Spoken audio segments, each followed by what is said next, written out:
Hi guys, welcome back to my channel. It's been a minute. It's been a hot minute since I have been on here.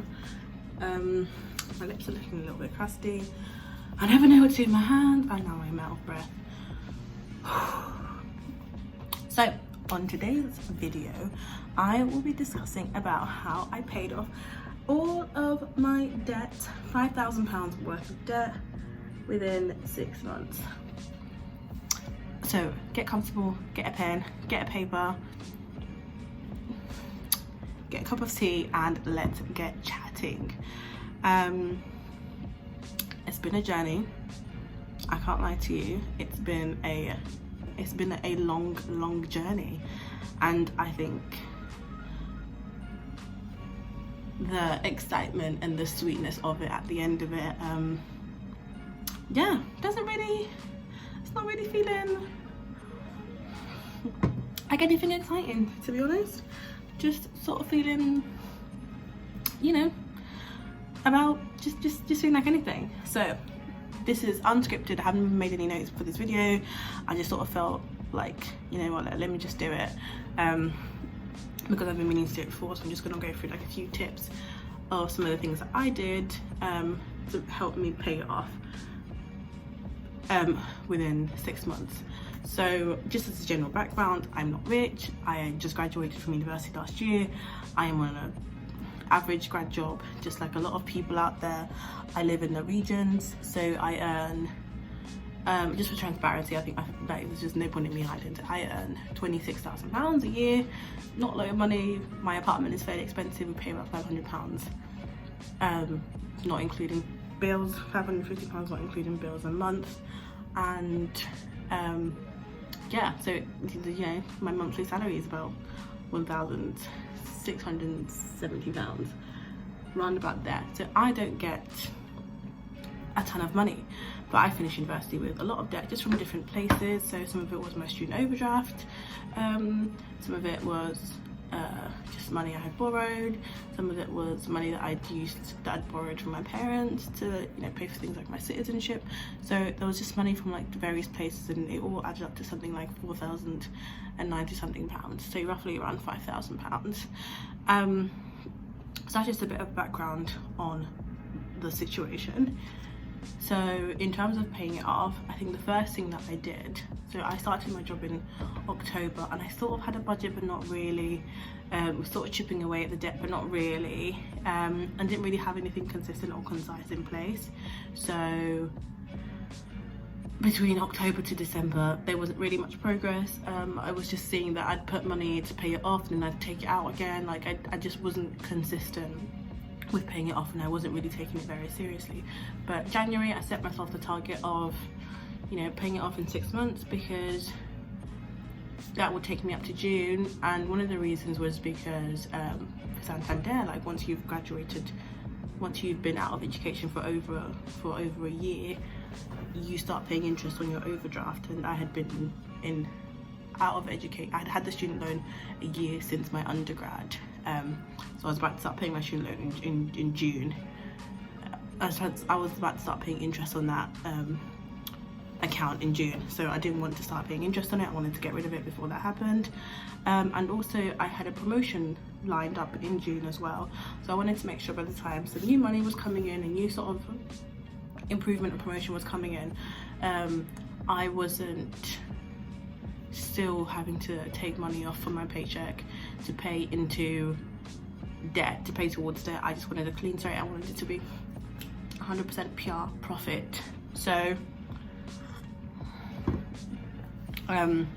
I focused really hard. So January 1st I made a plan. So the first thing I did was sort of set myself the goal. So the goal was to pay it all off by June. So once I sort of have that mindset, nothing in between now and then could stop me. So I said to myself that you can rearrange and reorganize and pay less or more per month, as long as it all stays within the month of January to June. Done. Nothing will be slipping past June, nothing. So if 1 month you only pay £100 and you're meant to pay £300, best believe the next month you are paying £500 instead of the £300. You're paying an extra £200 because you didn't pay the month before. That's the mindset I had, and that's the mindset that you really need to stick with it. And so I had the mindset, and I was like, right, okay, this is what I'm going to do. Next thing I did was I made a budget, and I use Patricia Bright's budget tracker. You can find that on her channel. Yeah, it's really, really good. Very, very good budget tracker. And I think that one of the good things about it is the mistake that I was making with my salary was I sort of had an idea in my mind that, okay, this is because I didn't have a time frame of when I wanted to pay everything off. I was just plucking figures up out of thin air about how much money I wanted to pay off, and it just wasn't working. So one month I'd end up paying, let's say I put £400 into my student overdraft account and then give myself £60 to live with for the month, to live on for the month. It's unrealistic. And then I'd end up taking money out of that account. So because there wasn't a general time frame and like an amount that I wanted to pay off, it all became very wishy-washy.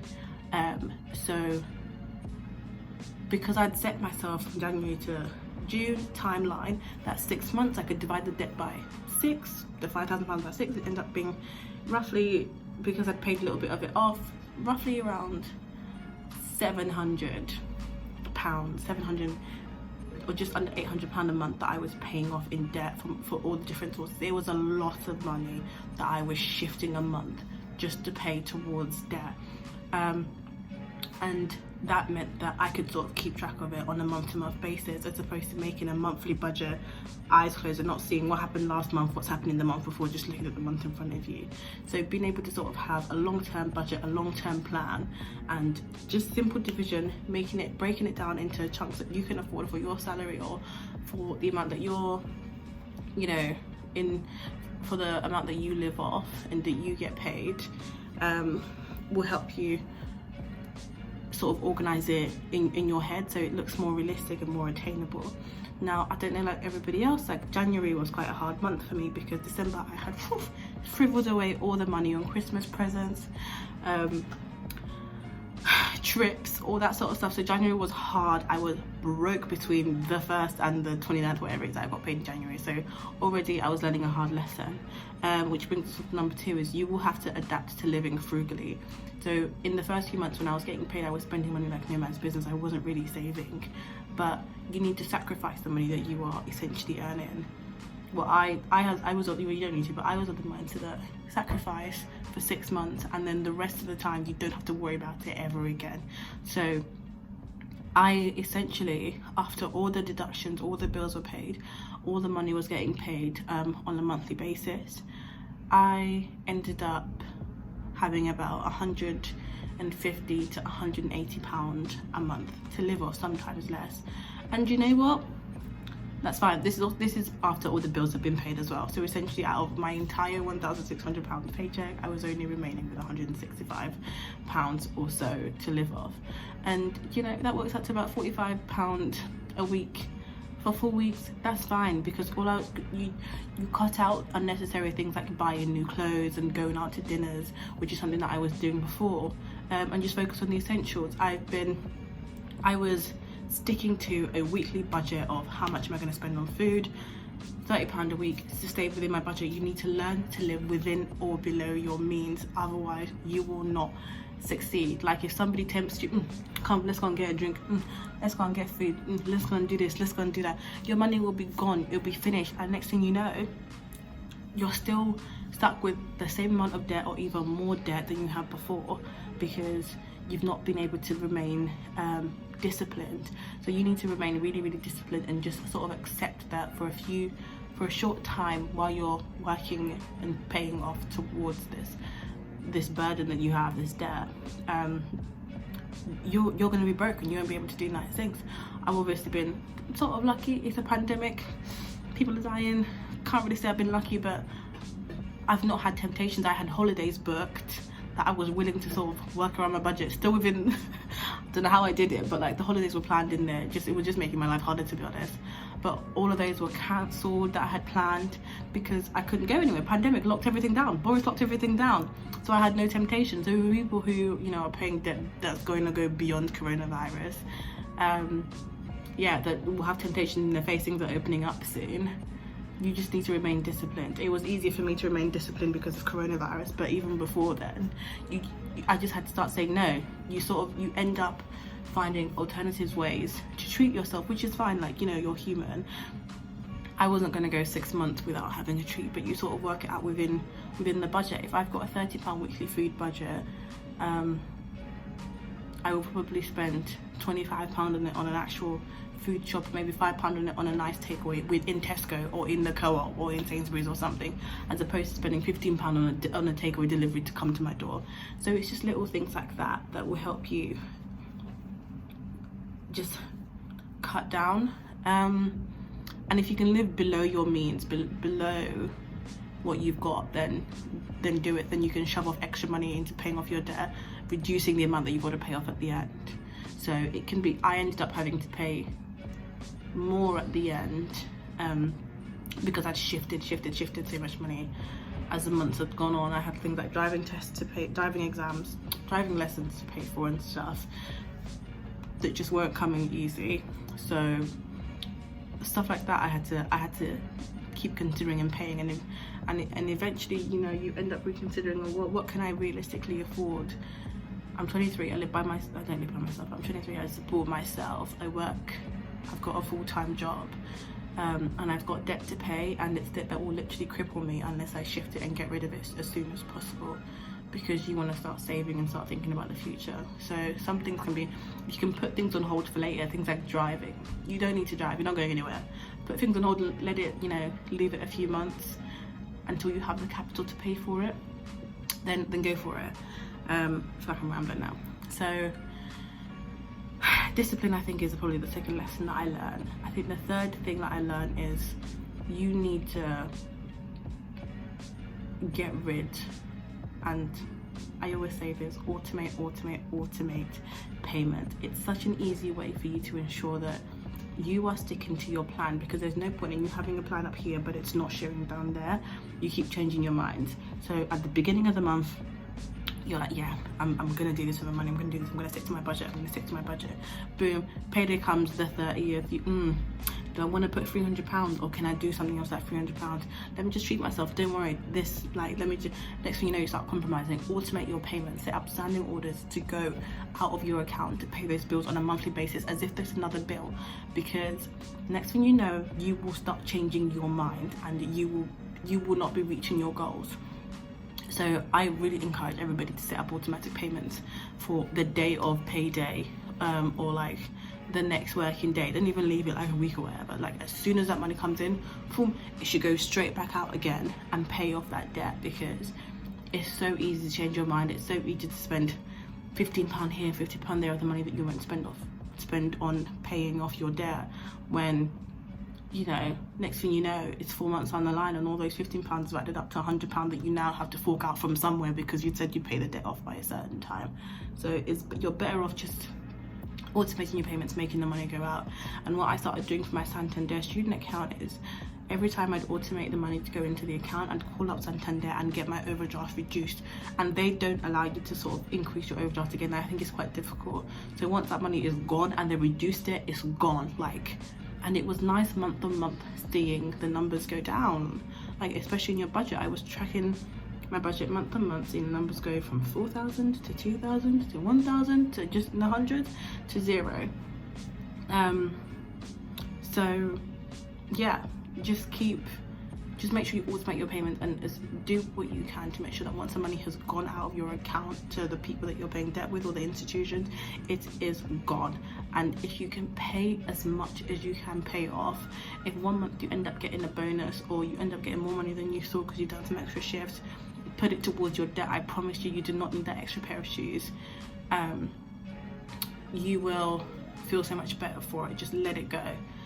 And I think the next point I'd probably have, which is a little bit contradictory, is treat yourself. Like, but within means, within reason. So for instance, the takeaway example I'd given is one example of how you treat yourself. I think it's important to remind yourself that the money that you are earning is still yours and you are working hard for it. So if you want to, you know, go buy yourself a nice coffee 1 week, then do, but just don't make a habit of it. I don't mean treat yourself as in buy yourself a £200 pair of Louboutins. think the hotels are more expensive than that, but like, you know what I mean. Treat yourself in a way that won't break the bank, but in a way that, you know, you can feel nice about it. Go and get your nails done for cheap. And you know what, no, that's even too expensive. It's £15 getting your nails done. That's too much. Leave it under £10, but give yourself some nice treats just to know that, you know what, you are doing a good job, and you are working hard for this money, and you deserve to taste some of it. I think another tip that I would have is, don't let anybody sort of make you feel that it's not okay for you to be stingy for your money. Like, one thing that I've been getting a lot, especially from my family members, is I'm cheap, I'm this, don't put a price on family. No, people don't know your budgets, people don't know your circumstances, especially when you get older. Parents always think that they know you when they don't know you. They don't know what you're spending your money on, they don't know anything. So I keep a very, very strict budget, and I follow it, and people in my family don't like that. Before, you know, one of the reasons that I'm broke is because at Christmas I ended up spending £300 on a meal for my family. £300, £65 a person, when equally I could have spent probably £30 on them, on gifts, and that would have been just fine. So don't let other people sort of sink into ideas, and you don't follow what the Joneses are doing. It doesn't matter what anybody else is doing, just stick to your own lane. Because one thing that I found really disheartening was, you know, seeing all my friends starting to save up, and, you know, like I've said about family members, making you feel like you're being really broke with your money, you're being really stingy, you should be spending on this, X, Y, and Z. No, like, have your own goals in mind, have your own things that you want to achieve in your head, and don't worry about what anybody else is saving, don't worry about what anybody else is doing, because at the end of the day, it's nobody else's problem but yours. Like, and that is the be all and end all of it. So yeah, so don't worry about what anybody else is doing, and don't feel like you need to start spending money or competing with anybody because of what X, Y, and Z are doing. Not even your parents or your family members. I think the second to last tip I'd probably give is, if you fall off the budget, don't beat yourself up too much, because it happens. I think it's important for you to try and stick with it and in it as much as possible, but if it doesn't happen, then it doesn't happen. And if something major has come up that you need to spend the money on, then you can't, you know, kick yourself about that, because that couldn't have been helped. I had a few times when I ended up, you know, taking out 300 out of the £300 I put towards my overdraft after 1 month. I took out £50 because I just literally needed the £50 to live off, and I got to a point where I was like, you know what, it's okay, like, I'm all right to take this money because I'm not spending it on stupid stuff, I'm spending it on food to live on for the month, and that's fine. So if that happens, you need to do that, then that's okay, but try and do it in a way that it's not like a surprise purchase. Make sure you have the foresight for everything coming in and out of your account. There shouldn't be any surprise bills. You're grown, you should be able to track your bills. You should know how much you pay for your bills by now. Every bill, I mean, subscriptions, everything.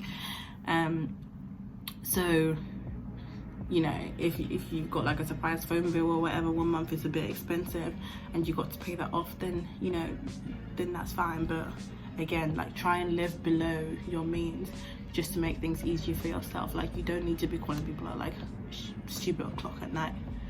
And then the last tip I would say is, once you are clear on the other side, and you will be clear and you will get to the other side, it will eventually happen. It feels surreal. It feels like for a long time my personality has just been defined from being broke, and I feel like this is just a student mentality.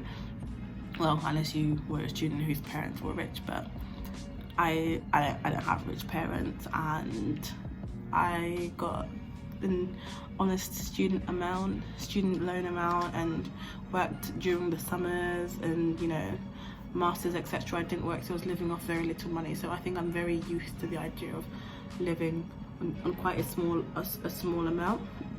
And the problem that starts happening is, once you sort of paid up debt, there's a lot of income that's now become available for itself. And if you're in a similar case to me, I'm now about to get promoted, so my income is even increasing. What you don't want to be doing is having more money, more problems. Delete that mindset. Try and continue living as if you were not still in debt. You know, so I was living on £150 for food a month.